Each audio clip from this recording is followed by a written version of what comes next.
খুব সহজ কয়েকটা পদ্ধতিতে কীভাবে তোমরা তোমাদের ঘরকে পরিষ্কার এবং খুব গুছিয়ে সাজিয়ে রাখবে, যা দেখলে ভীষণ আকর্ষণীয় লাগবে, সেটাই কিন্তু আজকে আমি তোমাদের সাথে শেয়ার করতে চলেছি।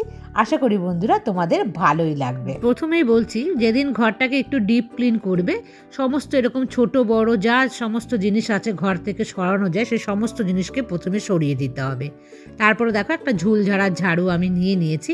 এটা আমার ফোল্ডিং, এটাকে কিন্তু ছোট বড় করা যায় আর এতে ভীষণ সুবিধে।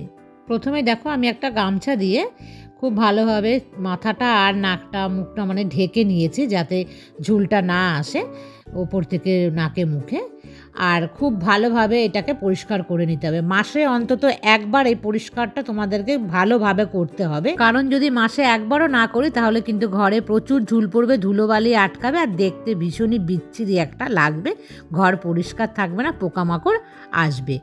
আর এই কোনায় কোনায় ধরে ধরে খুব ভালোভাবে কিন্তু এটা খেয়াল রাখতে হবে পরিষ্কার করার সময়, প্রত্যেকটা কোনা, কোনো কোনা কিন্তু ছাড়া যাবে না। তারপর যত রকম ফার্নিচার আছে ঘরে সেগুলোকে হালকা শুকনো কাপড় দিয়ে ভালোভাবে মুছে নেবে। প্রয়োজন হলে কলিং কিন্তু ইউজ করতে পারো, আর এতে খুব ভালোভাবেই পরিষ্কার হয়ে যায়। যেহেতু এই সমস্ত জিনিসে কোনো কিছুতেই কিন্তু জল লাগানো যাবে না, আর এই প্রত্যেকটা সুইচ বোর্ডকে কিন্তু তোমরা খুব ভালোভাবে কলিংয়ের সাহায্যে পরিষ্কার করবে, কোনোটাই কিন্তু অ্যাভয়েড করা যাবে না। এই কার্টেনের স্ট্যান্ডগুলো এর কোনাতেও কিন্তু প্রচুর পরিমাণে ধুলো আটকায়, এগুলোকেও খুব ভালোভাবে শুকনো কাপড় দিয়ে মুছে নেবে, প্রয়োজন পড়লে কলিং দিয়ে বেশ ভালোভাবে এগুলোকে পরিষ্কার করবে। আর এই মশারি টাঙানোর যে হুকগুলো আছে সেই সমস্ত জিনিসগুলোকেই কিন্তু হালকাভাবে কাপড় দিয়ে একটু মুছে নেবে। আর এই কাঠের দরজার মধ্যেও কিন্তু ভীষণভাবে ধুলো আটকায়, সব সময় মনে রাখবে শুকনো কাপড়। আমি কিন্তু ঘরে কোনো রকম এর মধ্যে কলিং বা অন্য কোনো রকম কেমিক্যাল কিচ্ছু ইউজ করি না। এই খাটেও প্রত্যেক সপ্তাহে এই খাটকে কিন্তু মুছতে হবে শুকনো কাপড় দিয়ে। আর যদি ডিজাইন থাকে তবে কিন্তু খুব ঘন ঘন তোমাদেরকে খেয়াল রাখতে হবে, এই ডিজাইনগুলোর উপরে মুছতে হবে। যার খাটের যত বেশি ডিজাইন তাকে কিন্তু তত বেশি পরিশ্রম করতে হবে, নাহলে পরিষ্কার থাকবে না। আর প্রত্যেক দিনই বলতে গেলে এই যে স্টাডি টেবিল, এই যে ছোটোখাটো জিনিসপত্র সেগুলোর যত্ন নিতে হবে। আর একটা গুরুত্বপূর্ণ হলো যে টিউবলাইট বা লাইট, মানে যেখানে হাত পৌঁছয় সেগুলোকেও কিন্তু সপ্তাহে না হলেও 15 দিন 1 মাসে শুকনো কাপড় দিয়ে ভালোভাবে মুছে নিতে হবে। আর দেয়াল ঘড়ি, এটা কিন্তু আমরা অনেকেই অ্যাভয়েড করি, সেই জিনিসটাকেও কিন্তু মুছতে হবে। আর যতদূর সম্ভব পারবে আশেপাশে শুকনো কাপড় দিয়ে মুছে দেবে, তাহলে ধুলো পরে দেখবে সেই ধুলোগুলো কিন্তু উঠে যাবে, মানে এক্সট্রা হালকা ধুলোগুলো। তারপর বেডশিটটাকে দেখো খুব ভালোভাবে তুলে নিলাম। আর ঘরে যা যা ফার্নিচার আছে, মানে আমার এই ঘরে তো বেশি নেই, তোমাদের যদি বেশি থাকে বা সরানো যায় এরকম চেয়ার টেবিল কিছু, সেগুলোকে সরিয়ে শুকনো কাপড় দিয়ে ভালোভাবে মুছে নেবে। আর ঘর পরিষ্কার করার সময় এইসব অল আউট, এই ছোট্ট যে লাইট, এই সমস্ত জিনিসগুলোকে কিন্তু মুছতে হবে। খুব পরিশ্রমের কাজ একদমই নয়, খুবই হালকাভাবে দেখো শুকনো কাপড় দিয়ে জাস্ট একটু বুলিয়ে দেওয়া, এতেই কিন্তু তোমার ঘর পরিষ্কার থাকবে।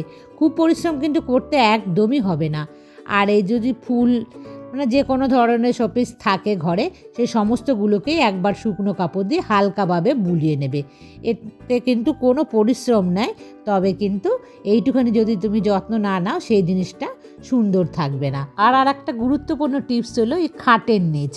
আমাদের খাটের নিচে কিন্তু প্রচুর ধুলোবালি থাকে বেশিরভাগ বাড়িতে, সব সময় চেষ্টা রাখবে যে পরিষ্কার রাখার।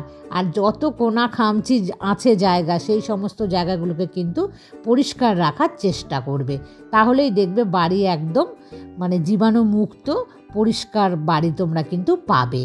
দেখো আমি খাটের নিচেও কিন্তু এই স্টিকটা ঢুকিয়ে খুব ভালোভাবে লাইজল দিয়ে মুছে নিচ্ছে, যাতে কোনো রকম পোকামাকড় না থাকে। আর আমি প্রত্যেকটা কোনায় কোনায় গিয়ে কিন্তু খুব ভালোভাবে পরিষ্কার করার চেষ্টা করি। আর বন্ধুরা তোমরাও কিন্তু এইভাবে চেষ্টা করবে, দেখবে তোমার বাড়ি বা তোমার ঘর খুব সুন্দর থাকবে। আর সব সময় না ঘরে চেষ্টা করবে, যদি তোমার দেয়ালের রং ডিপ হয় তাহলে লাইট বেডশিট পাতার। আমার ঘরের রং যেহেতু ডিপ, আমি একটু লাইটটাকেই বেশি প্রেফার করি। আর তোমাদের যদি লাইট হয় ঘরের রং, আর তাহলে তোমরা ডিপ কালার বেশি ইউজ করবে।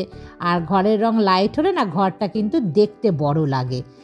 আর আমার যেহেতু অনেক আগে রং করা, আমি তাই সেই সময় এত আমার বুদ্ধি ছিল না, তো আমি ডিপ রঙই করেছিলাম। লাইট কালার তোমরা করতে পারো, লাইট কালার করলে ঘর দেখতে বেশি সুন্দর লাগে। আর আমি লাইট কালারে ব্যালেন্স করার জন্য দেখো বেডশিটকে সাদা রং দিয়েছি আর একটা ডিপ কালারের রানার দিয়েছি, এতে কিন্তু দেখতে অনেকটাই লুক চেঞ্জ হয়ে যায়। তো এইভাবে কিন্তু তোমরা সাজাতে পারো। টেবিলের উপরে দেখো একটা আমি রানার দিলাম, তার উপরে জুটের টেবিল ম্যাট, তার উপরে একটা ফ্লাওয়ার, বেশ সুন্দর লাগছে না? আর এই দেখো এই সমস্ত জিনিসগুলোকে কিন্তু আমি মুছে জায়গার জিনিসগুলো সমস্ত জায়গাতে আবার রেখে দিচ্ছি। খুব বেশি জিনিস কিন্তু লাগে না, খুব সুন্দর করে সাজিয়ে গুছিয়ে রাখলে ভালো লাগে।